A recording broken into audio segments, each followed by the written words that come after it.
사랑과 은혜가 많으신 하나님 아버지, 오늘도 저희를 말씀의 자리로 인도해 주심을 감사드립니다. 오늘 우리에게 주어진 말씀을 통하여 주님의 뜻을 마음 깊이 깨닫게 하시고 어린아이와 같은 마음으로 주님 앞에 나아갈 수 있도록 인도하여 주시옵소서. 오늘 우리가 함께 나눌 본문 말씀을 통해 우리의 연약함을 더욱 솔직하게 인정하게 하시고 그로 인해 넘어지는 것이 아니라 더욱 간절하게 주님께로 나아갈 수 있도록 하여 주시옵소서. 오늘의 예배를 통해 우리에게 새 힘을 주실 것을 믿사오며 살아계신 우리 구주 예수 그리스도 이름으로 기도드렸습니다. 아멘. 오늘 우리에게 주신 하나님 말씀은 누가복음 18장 15절부터 17절까지의 말씀입니다. 누가복음 18장 15절부터 17절까지의 말씀, 제가 가진 성경으로는 신약성경 126페이지에 있습니다. 세 절이므로 우리 합독해서 세 절을 같이 읽도록 하겠습니다. 사람들이 예수께서 만져주심을 바라고 자기의 어린 아기를 데리고 오매 제자들이 보고 꾸짖거늘 예수께서 그 어린아이들을 불러 가까이 하시고 이르시되 어린아이들이 내게 오는 것을 용납하고 금하지 말라. 하나님의 나라가 이런 자의 것이니라. 내가 진실로 너희에게 이르노니 누구든지 하나님의 나라를 어린아이와 같이 받아들이지 않는 자는 결단코 거기 들어가지 못하리라 하시니라. 아멘. 예수님께서는 하나님의 나라가 어린아이 같은 자들의 것이라고 그렇게 말씀하셨습니다. 나아가 하나님의 나라를 이 어린아이와 같이 받지 아니하면 결단코 그곳에 들어갈 수가 없다고도 예수님께서 말씀하셨습니다. 때문에 우리는 오늘 말씀을 나누기 앞서서 여기서 말하는 그 어린아이다움이란 무엇인지 같이 먼저 살펴볼 수 있으면 좋겠습니다. 혹자는 이 어린아이다움이라는 것이 아무런 걱정이 없는 상태라고 말하는 사람이 있습니다. 이 어린아이들은 문제를 해결해 줄 이 부모님도 있고 사실 그들이 다루는 그런 문제들이 특별한 걱정거리들이 아니라는 그런 생각이 있기 때문에 우리들은 그러한 아이들의 걱정 없는 상태, 그런 모습들을 본받아야 된다고 말하는 사람들이 있습니다. 그런데 정말로 그렇습니까? 이 천국이 걱정 없는 사람들만의 것이라고 말한다면 우리는 정말 그러한 의연한 믿음을 가지면서 신앙생활을 할 수가 있겠습니까? 그렇지 않을 것입니다. 이 아무리 걱정 없어 보이는 아이들이라도 우리 아이들을 보면 이 학원 숙제나 이 친구 관계 같은 문제들로 많은 고민들을 하고 있습니다. 그런 것과 같이 우리도 마찬가지로 신앙생활을 할 때에 어찌 할 수 없는 이 지극히 개인적이고 현실적인 고민, 걱정거리들이 우리의 마음과 믿음을 해친다는 것입니다. 때문에 만약 천국이 정말로 믿음을 가지고 전혀 걱정을 하지 않는 사람들만의 것이라면 우리들 중에서는 그 어떤 사람들도 천국에 들어갈 수가 없을 것입니다. 왜냐하면 우리 모두는 걱정거리들을 가지고 있고 예수님을 믿음에도 불구하고 어려움들이 찾아오기 때문에 그렇습니다. 그렇다면 우리가 다음으로 떠올릴 수 있는 것은 바로 순수함입니다. 아이들 보면 어떻습니까? 정말로 순수하지 않습니까? 저도 유초등부를 맡은 목사로서 아이들을 바라볼 때에 정말 때묻지 않은 순수함을 보면 본받고 싶은 마음이 들 때도 있습니다. 그들의 때묻지 않은 마음과 의심하지 않는 그런 믿음, 그런 것들을 바라볼 때면 정말 예수님이 그러한 모습을 본받아야 된다고 말씀하셨을 수도 있겠다, 이런 생각이 들곤 합니다. 그런데 정말 그렇습니까? 천국이 정말로 그렇게 의심하지 않는 순수한 믿음만을 가진 사람들의 것이라면, 그렇다면 우리는 마찬가지로 그런 믿음을 가질 수가 있겠습니까? 예수님의 말씀에 아무것도 의심하지 않고 전부 감사함으로 받으면서 주어진 모든 상황에 만족하며 살아가는 그런 믿음을 우리 모두가 가질 수 있겠습니까? 그럴 수가 없겠다는 말입니다. 아무도 그러한 질문 앞에서는 내가 그런 사람이라고 말하기가 어려울 것입니다. 그렇다면 예수님께서는 이 둘 다 아니라면 어떤 측면에서 어린아이들을 본받아야 되고 어린아이같이 천국을 받아야 하나님 나라에 갈 수 있다고 말한 것일까요? 하나님 나라가 이런 자들의 것이라고 하셨는데 이런 자는 어떤 사람입니까? 하나님 나라를 이 어린아이 같이 받아야 된다고 말씀하셨는데 도대체 어떻게 받아야 하나님이 원하시는 그런 받음이 될 수 있겠느냐는 말씀입니다. 이 결론부터 말씀드리자면 예수님께서 말씀하신 이 어린아이 다움이란 불완전함과 연약함입니다. 그런데 조금 당혹스럽습니다. 천국은 믿음이 온전한 사람이 들어가는 곳이 아닙니까? 예수님은 왜 그렇게 연약한 존재와 같이 되어야 된다고 말씀하셨을까요? 궁금증이 많으시리라 생각합니다. 예수님께서 말씀하신 그런 조건이 연약함과 불완전함이라면 그것을 우리가 본받아야 되고 그것들 통해서 하나님이 말씀하시는 메시지가 있다면 오늘 말씀을 통해서 우리가 살펴보고 우리가 정말로 어린아이 같은 신앙을 가질 수 있기를 주님의 이름으로 축복합니다. 오늘의 말씀은 사람들이 그들의 아이를 데리고 와서 예수님께 안수기도를 청하는 장면으로부터 시작하고 있습니다. 이렇게 어린아이들이 존경받는 선생이나 그런 어른들로부터 축복 기도를 받는 것은 그 이스라엘의 오래된 문화 풍습이었습니다. 우리가 잘 알고 있는 이 야곱의 축복 아시지 않습니까? 즉 아버지 이삭이 아들 야곱에게 베푼 이런 축복도 이런 풍습 안에서 이루어진 것이었습니다. 이 오늘의 본문 말씀에서도 마찬가지로 예수님께 기도 한번 받으려 나온 여러 아이들이 부모님 손을 잡고 나온 그런 풍경이라고 할 수 있겠습니다. 그런데 15절 말씀해 보시면 이들을 대하는 제자들의 반응이 사뭇 이상합니다. 왜냐하면 제자들이 아이를 데리고 나온 사람들을 꾸짖었기 때문에 그렇습니다. 우리가 이러한 반응을 제대로 이해하기 위해서는 당시 사회적 문화적인 배경을 먼저 살펴볼 수가 있어야 되겠습니다. 당시 사회에서는 아이들을 매우 미성숙하고 연약한 존재들로 그렇게 여겼습니다. 지금에야 인권이 많이 발달되었기 때문에 우리가 어린아이들을 존중하고 그들의 인격을 우리가 수용하는 것들을 많이 보여주지만 우리나라도 마찬가지로 어린아이들을 하찮게 여기던 그런 시절이 있지 않았습니까? 마찬가지로 그들의 시선에서 아이들은 가정의 보탬이 되지 않고 오히려 많은 돌봄이 필요하고 연약하고 어리석은 존재에 불과했다는 것입니다. 오늘의 말씀에 나와 있는 이 제자들도 같은 시각을 가지고 있었습니다. 제자들은 매우 피곤하고 힘들게 사역하신 예수님 앞에 많이 나온 어린아이들과 부모님을 바라보고 있습니다. 그 순간 제자들은 우선순위에 대해서 생각하게 되었습니다. 피곤하신 예수님은 특별한 사역에 지금이라도 온 힘을 쓰셔야 되고 지금 사역도 감당하시기가 어려우실 텐데 이런 아이들까지 케어하시는 것이 마땅하느냐, 이런 문제들이 제자들이 발견하게 된 고민이라는 것입니다. 그래서 우선순위에서 많이 밀려나 있는 이 어린아이들을 제껴놓고 심지어는 방해가 된다고 그렇게 여겼는지 제자들은 그 어린아이들을 쫓아내고자 했던 것입니다. 그러나 이 아이들을 향한 예수님의 시선은 사뭇 달랐습니다. 본문 16절에서 17절 말씀을 보시면 아시겠지만 예수님께서는 도리어 제자들을 꾸짖으셨습니다.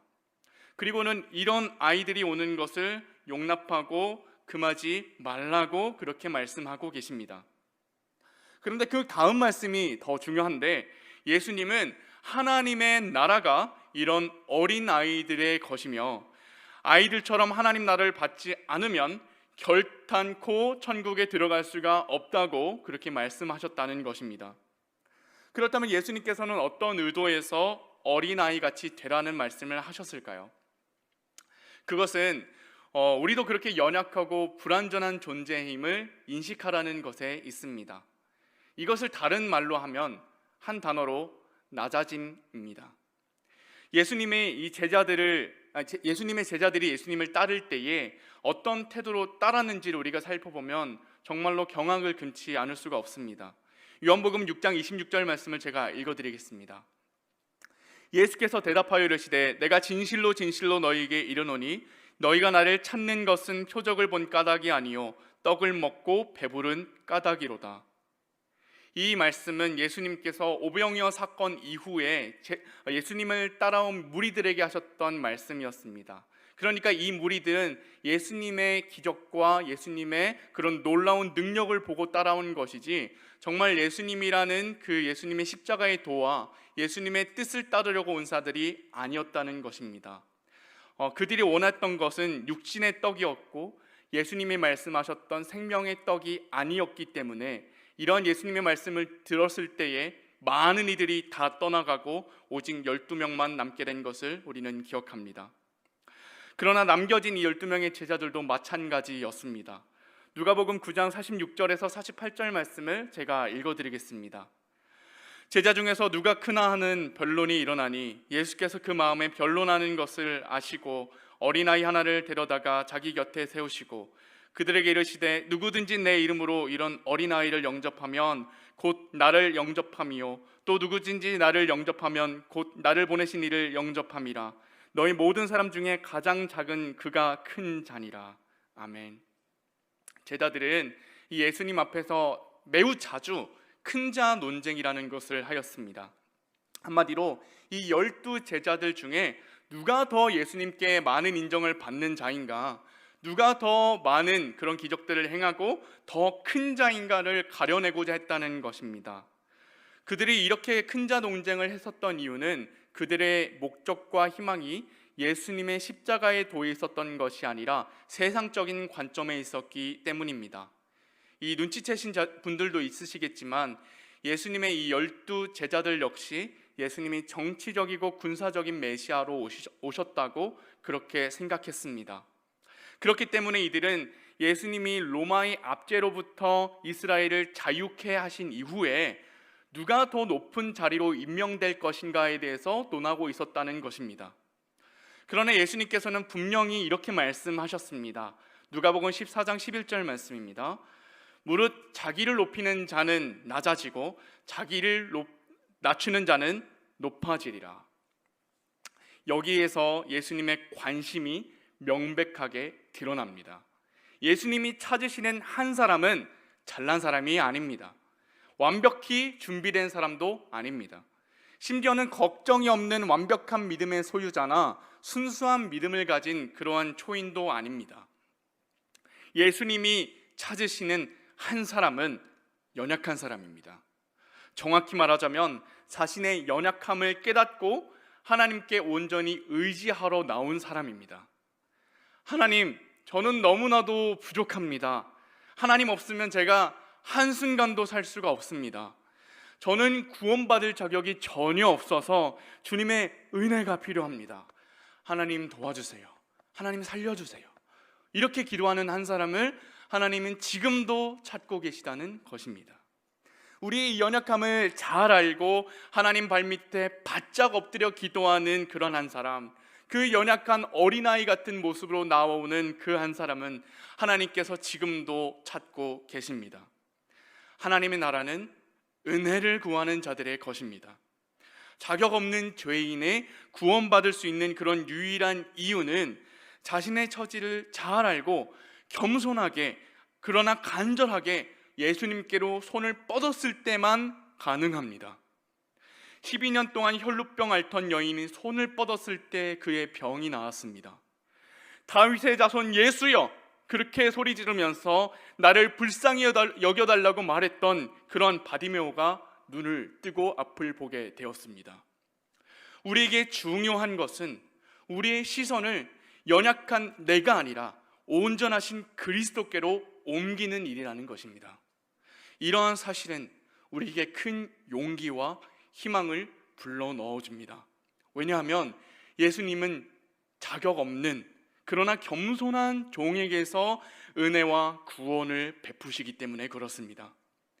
예수님께서 하신 이 말씀, 즉 어린아이와 같아야 된다고 하신 말씀이 만약 정말로 걱정이 하나도 없는 그러한 믿음을 가진 자라거나 아니면 순수한 믿음을 가져서 전혀 의심하지 않고 예수님을 따르는 사람이라고 했다면, 그렇다면 우리에게는 그만큼 절망스러운 소식이 없을 것입니다.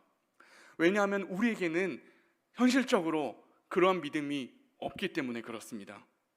예수님을 믿는다고 말하지만 우리는 사실 삶의 여러 가지 순간들 앞에 걱정합니다. 또 순수한 믿음을 가지겠다고 고백하면서도 자주 의심하고 자주 넘어지는 연약한 믿음을 보여줍니다. 그러나 너무나도 감사하게도 예수님께서는 마태복음 9장 13절 말씀에 이렇게 말씀하셨습니다. 나는 의인을 부르러 온 것이 아니요 죄인을 부르러 왔노라. 아멘. 사랑하는 성도님들, 우리는 어쩌면 때때로 본문 속 이 어린아이와 같은 입장이 놓이게 될 때가 너무나도 많은 것 같습니다. 너무나도 연약하고 부족한 그런 존재인 것을 알면서도 예수님께 은혜 받고 싶어서 그 앞으로 나아가고자 하는 것입니다. 그럴 때 우리들 귀에 여지없이 들려오는 이 목소리들이 있습니다. 그렇게 부족한 모습으로 그렇게 믿음 없는 삶을 살면서 부끄럽지도 않냐는 목소리들, 예수님 믿고 구원받는 그러한 사람의 모습은 적어도 당신보다는 더욱더 성숙한 사람일 것이다 하는 그러한 시선들, 그런 것들 때문에 우리들 마음은 무너지고 자꾸만 좌절하게 되더라는 것입니다. 그럴 때 우리는 어떻게 반응합니까? 그래, 그렇지. 아무리 예수님이라도 나를 용서해 주실까? 나를 사랑해 주실 수 있을까? 그래, 나처럼 부족하고 연약한 사람은 예수 믿는다고 말하기는 조금 부끄럽지. 이런 마음이 들 때가 종종 있더라는 것입니다. 그런데 예수님께서는 그 사람들을 향해서 이렇게 말씀하시는 거예요. 이들이 내게 오는 것을 용납하고 금하지 말라. 예수님은 오히려 그 사람들을 꾸짖으시고 우리 편이 되어주신다는 것입니다. 모든 사람들이 나의 믿음을 비웃고 나의 연약함을 공격할 때에 예수님께서는 우리 곁에서 이렇게 말씀하신다는 겁니다. 하나님의 나라가 이런 자들의 것이니라. 은혜 아니면 어떻게 이런 것들이 가능하겠습니까? 어느 마을에 그 죄인 한 명이 살고 있었습니다. 모두가 그를 혐오스럽게 여겼고 미워했습니다. 이런 사실은 그 스스로도 너무나도 잘 알고 있었습니다. 그런데 어느 날 마을에 예수님이 오신다는 소식이 들렸습니다. 그는 너무나도 예수님이 보고 싶었습니다. 그러나 자기 스스로도 자기가 너무나 큰 죄인이라는 것을 알고 있었기 때문에 예수님 모습 앞에 나오기가 너무나도 부끄러웠습니다. 예수님과 자기가 어울리지 않는다고 여겨졌기 때문입니다. 그런데 동시에 놓을 수 없는 것이 있었습니다. 그것은 예수님을 보고 싶었다는 그 마음입니다. 그래서 사람들 눈에 띄지 않는 먼 발치에 있는 나무 위로 올라갔습니다. 그곳에서라도 예수님을 보고 싶었기 때문입니다. 그런데 예수님이 그쪽으로 저벅저벅 다가오십니다. 그리고는 이렇게 말씀하십니다. 삭개오야, 얼른 내려오라. 내가 오늘 너희 집에서 지내야겠다. 그 말을 들은 세리장 그 삭개오의 마음이 이해가 되십니까? 그 마음은 아마 깜짝 놀라는 수준을 벗어나는 것이었을 것입니다. 왜 예수님이 나 같은 사람에게 찾아오셨을까? 왜 예수님이 뭐가 부족하셔서 나에게 관심을 가지시고 나의 집에 거하셔야겠다고 말씀하실까? 많은 생각들이 머리를 스쳐 지나갔을 것입니다. 그리고 그때 실제로 많은 사람들이 그 모습을 보면서 비웃고 수군거렸을 것입니다. 왜 그렇게 많은 능력이 있는 분이 저 죄 많은 세리장의 집에 가겠다고 말씀하시는 걸까? 사람들은 이해가 되지 않아서 수군거리고 오히려 예수님도 함께 비난하는 모습들을 보였습니다. 그런데 예수님께서 하신 말씀과 의지는 너무나도 분명했습니다. 삭개오야, 얼른 거기서 내려오라. 내가 너희 집에 거하여야겠다. 그 말씀 사실 오늘날 우리에게 하고 싶으신 말씀 아니겠습니까? 그렇다면 우리 마음속에 감동이 있지 않겠습니까? 예수님 곁으로 가고 싶어도 사실 나에게는 자격이 없어서 나는 사실 부끄러운 사람이라서 주님께 나아가기가 어려웠는데 정말로 먼 발치에서 지켜볼 수밖에 없는 그런 신앙이었는데 예수님이 우리 곁으로 오셔서 이렇게 말씀하신다는 겁니다. 얘야, 왜 거기 있니? 너가 있을 곳은 내 옆이야. 얼른 내려와서 나와 함께 하자. 그렇습니다. 사랑하는 성도님들, 혹시 이 시간 나는 자격이 되지 않기 때문에 나는 너무나도 믿음이 작고 연약해서 보잘것없게 느껴지기 때문에 위축되어 계신 분 계십니까? 삭개오처럼 먼 발치에서 바라볼 수밖에 없는 그런 마음으로 예수님을 대하고 계신 분 없습니까? 이 시간을 통해서 분명하게 하나님의 마음을 전달하겠습니다. 예수님 앞으로 나오십시오. 예수님은 지금도 당신을 기다리고 계십니다.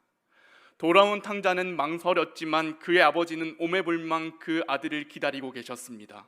하나님은 우리를 사랑하시기에 우리의 역할은 그 사랑에, 그 은혜에 푹 잠기는 일이라는 것입니다. 말씀을 맺겠습니다.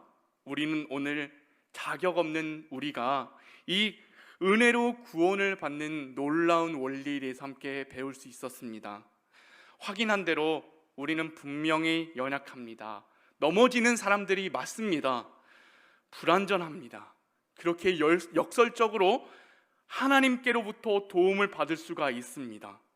우리의 연약함 때문에 하나님의 일하심을 더욱더 크게 경험할 수가 있는 것이고, 우리가 부족하기 때문에 하나님의 채움이 더 놀라운 것으로 우리 가운데 여겨질 수가 있는 것입니다. 은혜로 얻는 구원은 바로 이러한 것입니다.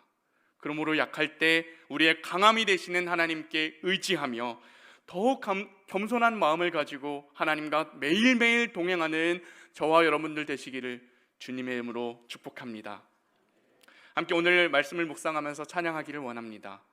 약할 때 강함 대신에 나는 찬양 부르실 때에 오늘 함께 나눈 말씀을 기억하며 고백하는 시간 되길 원합니다.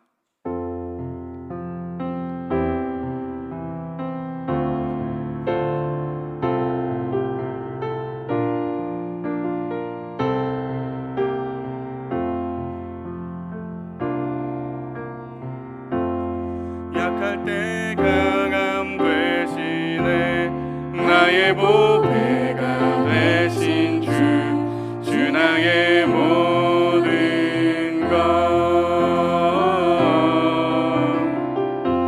주 안에 있는 보물을 나는 포기할 수 없네.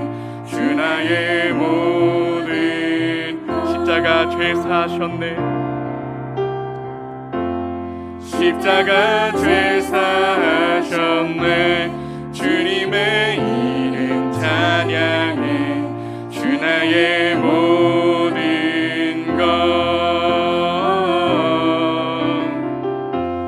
쓰러진 나를 세우고 나의 빈잔을 채우네. 주 나의 모든 예수 어린 양,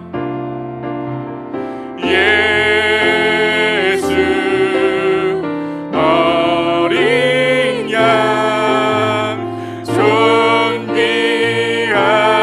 이름,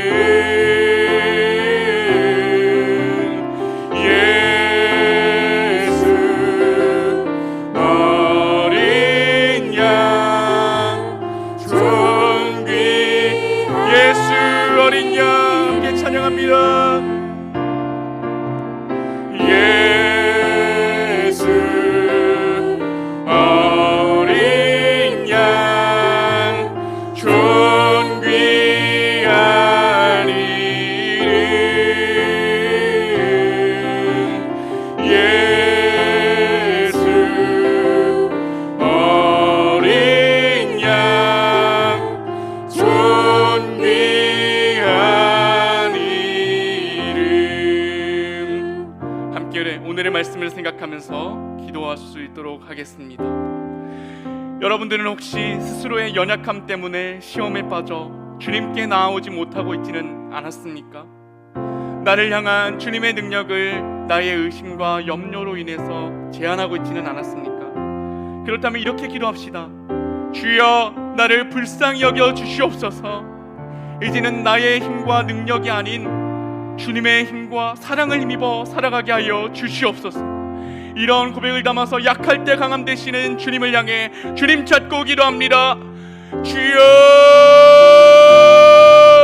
살아계신 아버지 하나님, 내가 약할 때에 주님께서 나의 능력과 힘이 되심으로 하나님, 우리가 어린아이 같을지라도 일어날 수 있게 됨을 고백합니다.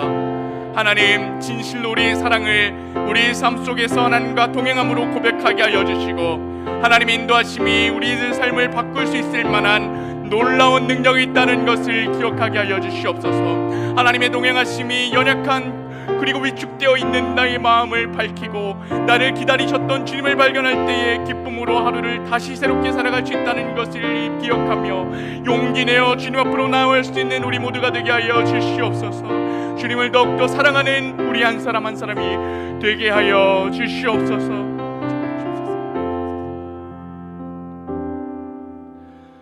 은혜로우신 하나님 아버지, 오늘의 말씀을 통해 우리에게 어린아이와 같은 믿음을 요구하시는 하나님 마음이 무엇인지 깨닫게 하심에 참으로 감사를 드립니다. 우리의 연약함 속에서도 주님의 사랑과 은혜로 인해 하나님 나라에 들어가게 하심에 또한 감사드립니다. 그러므로 이제 우리의 삶 속에서도 주님만을 온전히 의지하며 자격 없는 저희를 끝까지 사랑하시는 하나님의 은혜를 더욱 깊이 체험하게 하여 주시옵소서. 주님과 함께 걷는 삶 속에서 우리의 믿음이 더욱 견고하게 자라나게 하시고 날마다 주님의 뜻에 순종하며 주님 기뻐하시는 모습대로 살아가게 하여 주시옵소서. 우리의 모든 길을 주님께 맡겨드리오며 이 모든 말씀 살아계신 우리 구주 예수 그리스도 이름으로 기도드렸습니다. 아멘. 다 함께 자리에서 일어나셔서 야고의 축복 함께 박수치며 찬양하시겠습니다. 함께 기쁜 마음으로 주님께 찬양하시겠습니다.